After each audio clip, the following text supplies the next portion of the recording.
No. Oh.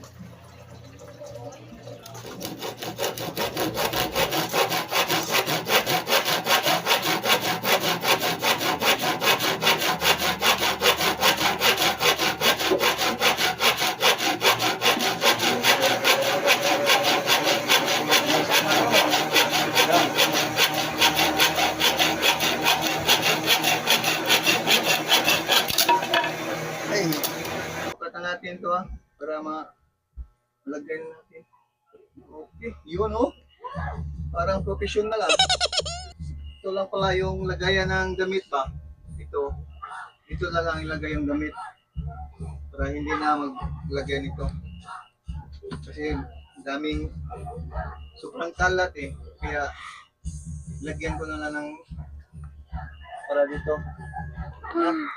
Tingnan nyo to. Off na pa. Sige. So, guys, ito na yung finished product. So, guys, ito na yung finished product na ginawa ko kanina. Yung lagayan ng mga damit. Yan.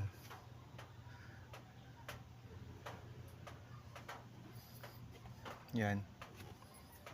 So, wala nang sabit-sabit dito dito. Nasa isa na lang silang lagayan para at least hindi na magulo. Yan. Solid pa rin. Yan. Don't forget to subscribe. Thank you.